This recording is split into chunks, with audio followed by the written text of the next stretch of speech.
Well met, adventurers! Puzzles are always like a fun thing to occasionally throw at your players in dungeons or whatever setting that you want to, because it sometimes gets them to engage and also interact with the world that you have created for them. And obviously this could be a lot of fun if you use physical puzzles that makes it a little bit more engaging at the table. But what if you're not at a physical table but are instead online playing with your friends using your virtual tabletop? Well, I've got some puzzles for you. Let's get into this.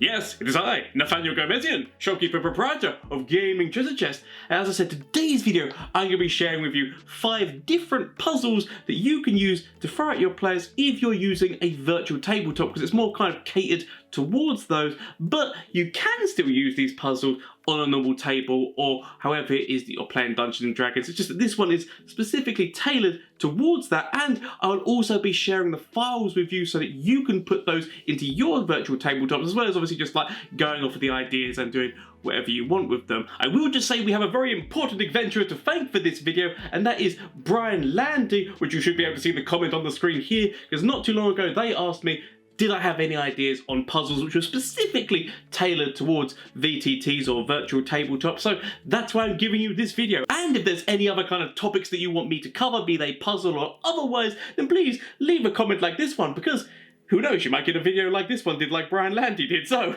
let's get into this. So the first idea which sprang to mind when creating like a puzzle specifically for virtual tabletops was actually an idea which came from another adventurer, and that is Blaine, which many years ago he told me of a dungeon he created which had turning elements in it, like turning rooms and such, and I thought that would be an amazing idea to bring to a virtual tabletop, because if you're using something like Roll20, I said Roll20 is the one that I personally use when using a virtual online tabletop. Obviously there are other different things. I might go into some of them and have a look, but at the moment Roll20 is like the main one which I use and I'm comfortable with, so I'll be going through most of these puzzles using Roll20. So this one, as I said, it's very easy when creating a map on the map layer to be able to rotate certain sections of it. So if you've got a room which rotates when the players go in and like pull a lever or press a button or something like that, it's very easy for you to be able to go onto the DM layer and be able to rotate that room that they're in, or like a room wherever it is within the dungeon that like is connected to the button or lever. There's different ways that you can go about it in terms of like, maybe it doesn't have to be a button or a lever, there's something else which they have to do within the room to make it turn, like maybe they've got to light the candles, or maybe they've got to snuff out the candles in order to make the room rotate. You can come up with loads of different things. That's what's so fun about this particular puzzle, is that there are so many different ways that you can use and utilize it, because the whole idea is basically you're making the dungeon itself the puzzle, in terms of like, they can go through into this room, they've got to rotate it in order to access other elements of the dungeon that they're currently in. It can also be that maybe they've got to use the rooms like to rotate to get into another room where there's like maybe pressure pads that they've got to stand on or put things on top of in order to unlock maybe a gate or a door or something somewhere else within the dungeon. So there's a lot of different things that you can do with this, or like just like for exploratory reasons, like maybe they've got to go and actually look around and go to all these different rooms that like turn and whatnot in order to like collect items or something that they are trying to find, that they've then got to piece together to open something else within the dungeon. So there's so many different like ways that you can use this kind of thing. As I said, it could be that when they are rotating, one of the doors, as I said, is like locked with like a gate or something, and so as I said, they've got to access those pressure pads that I said before in order to unlock that, so to then turn the room back to that way and the gate is no longer up. I said like many different ways that you can go about this. Obviously you'll be wanting something which kind of explains this to your players along the way, but I said it can be a very fun thing to do, as well as also just having rooms where it rotates and then potentially rotates again and there's another room there, and I said like and that could be like just a little bonus room, or like I have some treasure or something. I said so many different things that you can do with this. I have actually put together some files. I will admit they're not the best files in the world, but they are files that you can use to be able to create your own kind of dungeon that has got rotating elements and rotating rooms in loads of different ways and whatnot. So I've tried to put in as many different things as I can in terms of like for you to be able to build the dungeon as you like.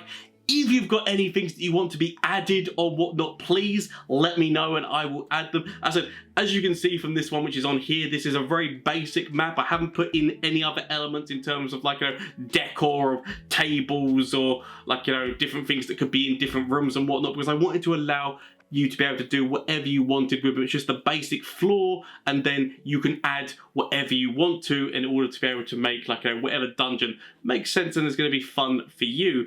I said, admittedly, the floor pattern is not the best because it doesn't really fit 100% of the time when you're trying to rotate around. That was a stupid plan of mine to be able to put a pattern thing like that in. But as I said, if there are any improvements or anything that you would like added, please let me know down in the comment section down below and I'll do my best to add them. You can access those files either be it through the Discord, or I'm hoping to be able to put them on the Patreon as well so that you can do that. Links are all down below, as I said, so you'll be able to get these things and add them to your virtual tabletop to be able to add these things. But it's just a fun little thing where I said there's so many different ways you can utilize this to make fun dungeons for your players to explore. Obviously, this is something which is harder to pull off on an actual table, but not impossible. There are ways that you can include rotating parts of a dungeon on an actual, like a tabletop dungeon that you're creating for your players. But obviously, it's easy for you to do that on a virtual tabletop. As I said, so it's not impossible if you're watching this and thinking of implementing it on an actual table. And it is actually still a really fun thing if you do manage to pull that off yet again. I'd love to hear about it. Next puzzle that I have for you is yet again a relatively simple one, which is kind of going off of the first one of including the ability of being able to use rotation on this, but rather than you as a dungeon master rotating things when players pull levers or whatnot. So this one, the players have got to actually rotate the circle around itself to be able to make it so that all the pieces match together and they have a fully assembled kind of stone circular tablet. And there's different ways that you can go about using this kind of a circular tablet idea thing, be it whether they have to put it together, maybe they've found the different pieces along the way and slowly but surely you're giving them those pieces and showing them on the virtual tabletop the different pieces, and only when they have all the pieces can they actually turn and assemble this puzzle the way that it needs to be. And then I said that they have that circular kind of stone, and maybe they've got to put that into something maybe something in the wall or an altar or something that they've then got to put this into, and that can then open a door or make some kind of machine work, or can be the element that is needed for a spell to go off or something along those lines. Different things that you can do with it, whatever you want to. But I said, just the basic idea is this twisty stone puzzle. You can also have it that maybe there is it's more of a slightly bigger thing within the room. And the fun way that you can do this puzzle is that, because obviously if you're using something like Roll20, you can actually assign what players can move certain parts of the object. So you could have it that maybe each player is rotating a different section of it. So one player's got control of one bit, one player's got control of another bit, etc, etc, so that they have to work together in order to turn the thing to get it to how it needs to be. So if you are doing it like this, you can have it that maybe this is in the center of a room, maybe it's a kind of table height or on a pillar or whatever, and these circular things are actually turning around, and you can have it that maybe you can have the middle one fixed. I would normally say to have the middle one fixed because that way they can work out which way all the other bits kind of go off of trying to connect up to the middle bit and such and such and such. But anyway, what you can have is that the middle bit is set in stone. The next one out is rotating slowly. The next one out is rotating slightly faster. The next one out is rotating slightly faster, with the last one rotating really fast. And basically what you can have is that all the players have got to gather around this and basically slow it down and rotate it. So this can include maybe a strength check or something like that. And with it obviously being with the middle ones being slower, it's less of a strength check to kind of slow down the rotation and then move it as you need to. Whereas on the outer one with it moving faster, it could be a much more harder DC, a strength check for you to be able to stop it in its tracks in terms of it's moving really fast. So this allows each member of your party to be able to maybe even shine some of their skills. If you've got a really strong fighter, barbarian or whatnot, they take the brunt of the faster one, while you can have if you've got wizards or such, which don't really like focus on strength. Doing the more middle ones, I said like you could just have the one nearest the middle being like a DC of like 2, so only like a natural 1, or they fail to be able to hold it. The next one out, you could have like maybe DC 5, next one like a DC 7, DC 9, or whatever, like with like the last one being the highest DC. As I said, you'll have to decide that depending on what your party is like, on what their composition is in terms of like how strength built they are. You don't have to do it this way, but like adding that strength check can be like a fun little extra element that you can add into this puzzle. And you can have it that if they don't match it up correctly, or if they fail one of the strength saving throws or whatnot, if they're trying to stop it rotating so they can't stop it all in the right place that they need to, that maybe that activates like enemies attacking them, like some kind of like spiritual enemies or whatever it is that you want to happen. So there is some kind of consequence to them not actually like getting it correct or solving it. So that can be just another fun thing that you can throw in there. So you don't have to, it's just an additional thing that you can throw in there. I will yet again be including the files I said like on the Discord or on the Patreon, so if you want to download them, be able to use them yourself, you can do. But if you are using the files that I've given you, one thing that I will give you as a tip is that they are the correct orientation in the files. So what I would say is to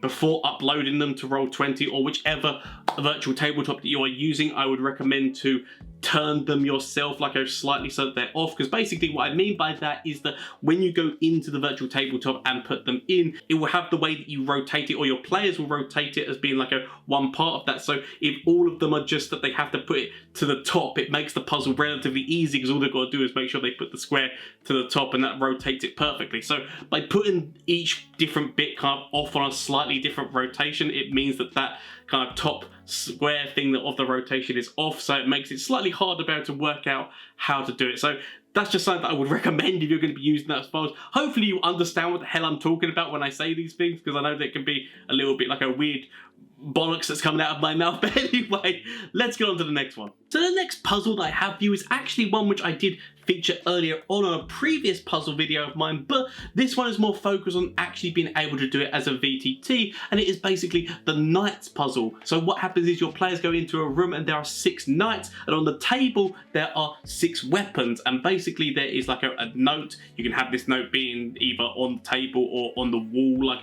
inscribed on like a plaque or something, but basically it says the following. The knights knew the following orders. 1. The staff must be at one end. 2. The axe must be next to the sword. 3. The mace must be to the left of the hammer. 4. The bow must be to the right of the sword.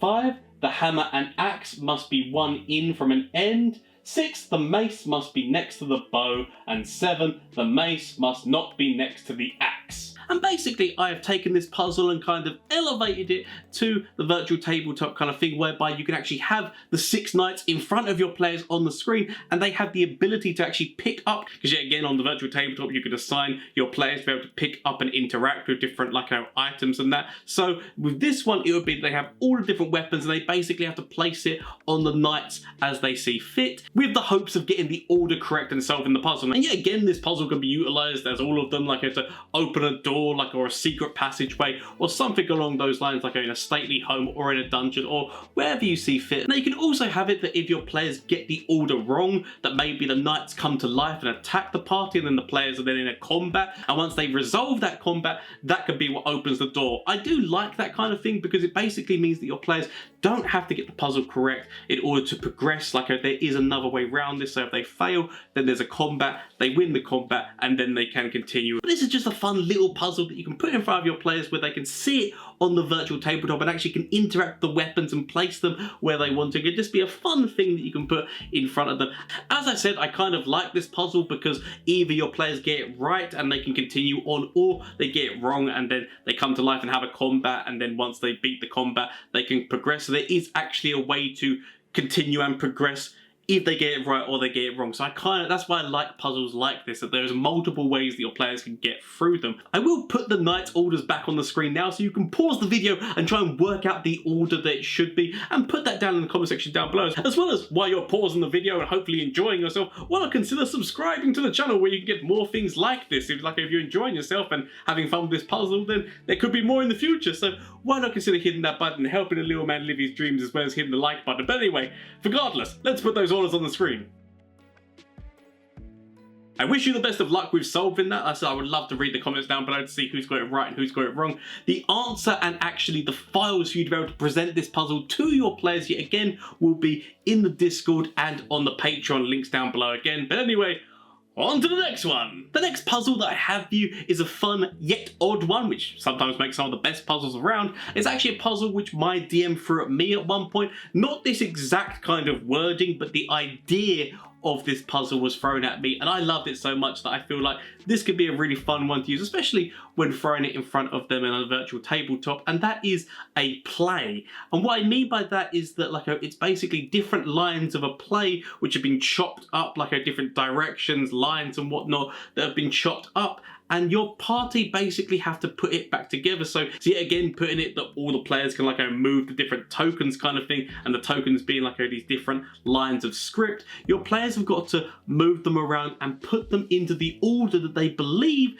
that the script should be read. This puzzle is really fun to do in loads of different ways, be it in a dungeon, as I said, maybe there's some ghosts who want your players to be able to perform this play, or it could be maybe it's an encounter as they're camping on the road. They see this ghostly theatre, and when they investigate, yet again these ghosts kind of want them to be able to perform for them, and this is their most favourite play, but sadly the playwriters ripped up the script and thrown it all around, and your players have got to take the pieces and put them together and then perform the play. And that's what the fun element of this is that not only is it the element of them putting it together, you then get your players to actually perform the play. Now yet again, you can use the one that I've given you, or if you've got more party members or whatnot and want to give everyone a role, then you can make whatever kind of play that you want. This is just a really stupid thing that I've kind of put together, which was just funny in my head. As I said, you can come up with a different idea if you want, but I said this idea, yet again, the files will be included on the Discord and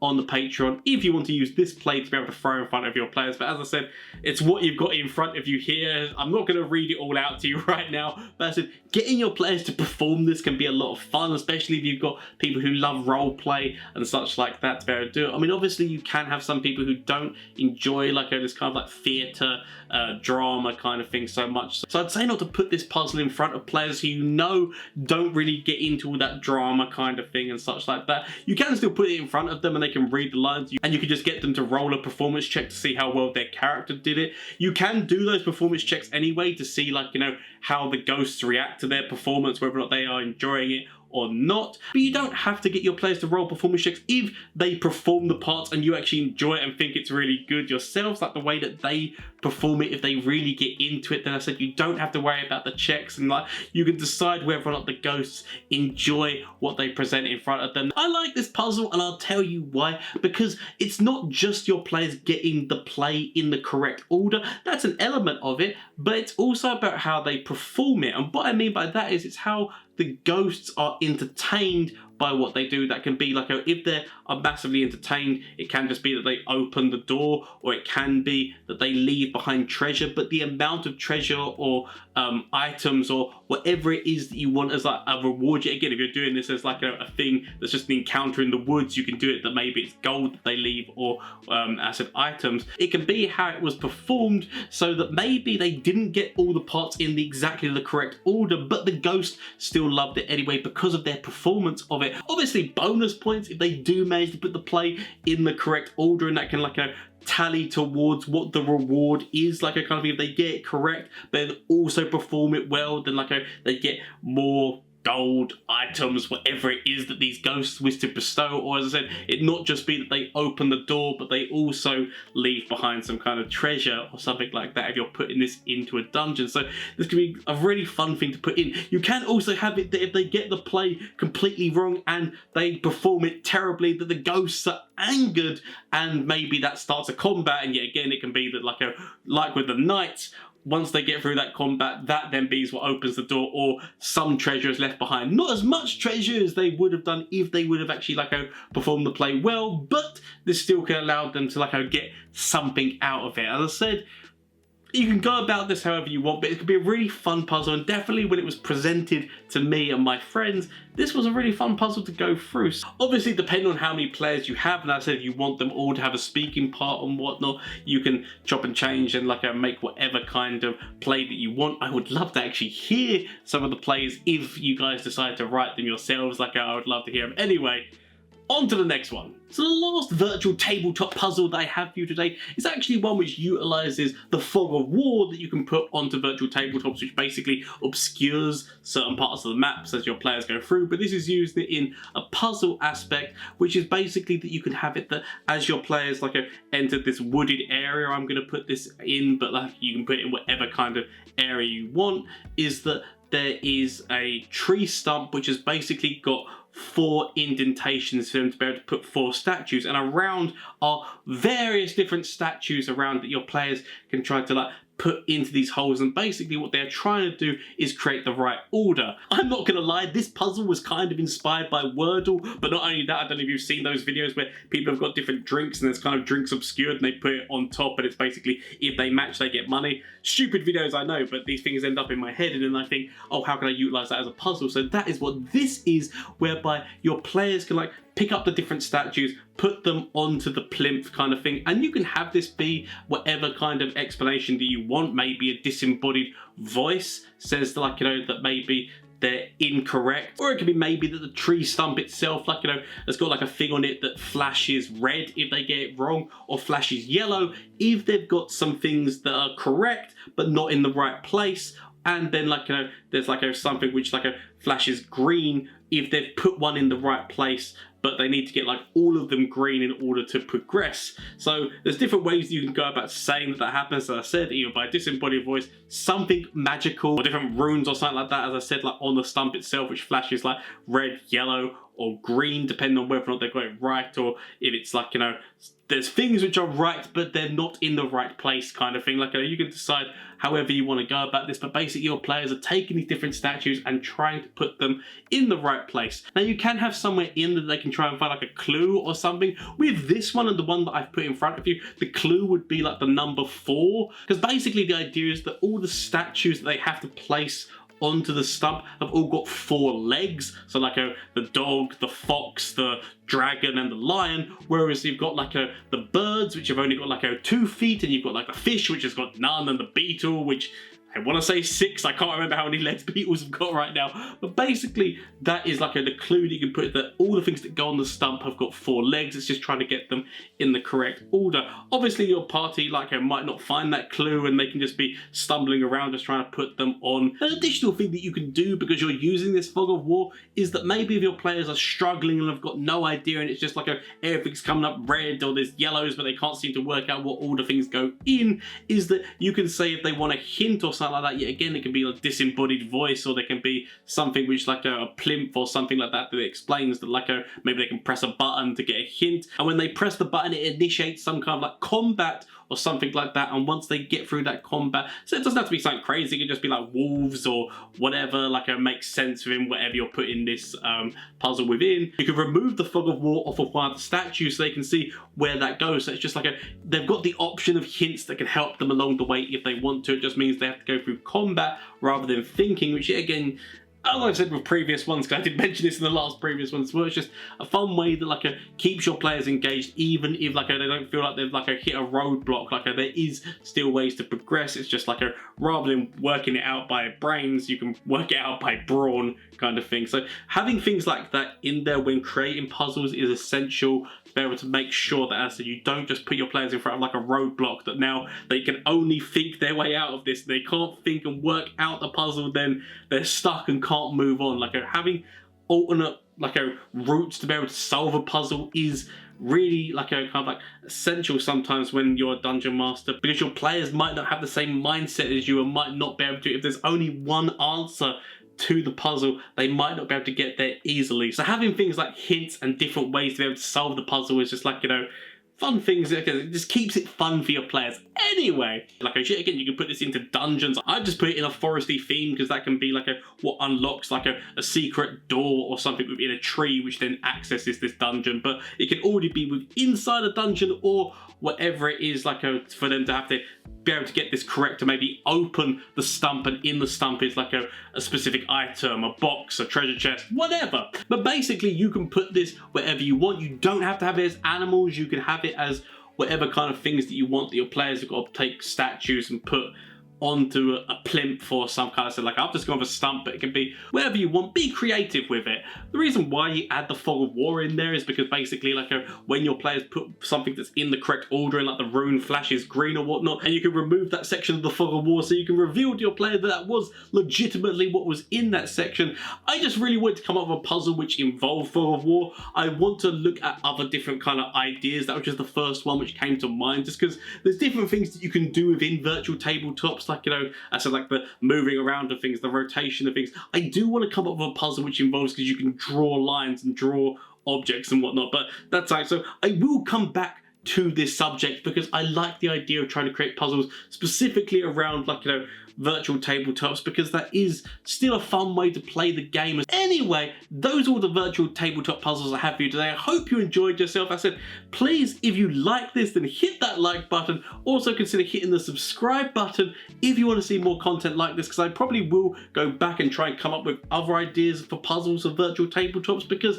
I like the idea of trying to think of different kind of ways and situations to be able to put puzzles in front of your player to keep them engaged, be it either at the table or online. Also, if there's any other kind of like subjects or whatnot that you wish me to cover, please let me know down in the comment section down below. Because I said, like this video, I might make a video to your comment in order to like explain or like give ideas and such. So please, if you want to do something like that, please feel free to. As I said, all the files will be in the Discord link down below, as well as on the Patreon link down below. You don't have to support the Patreon in any way. Like these files will be for free. Basically, it should work. If it doesn't work, I will come up with a way. If you give me your email address, I will send you the files, because I will send all these things to you for free, because like I just want you to be able to use them to give to your players and have fun together. So hopefully we'll come up with some way like that makes sense. Like I said, I'm not a technically minded man, but I will do the best I can with what I'm given.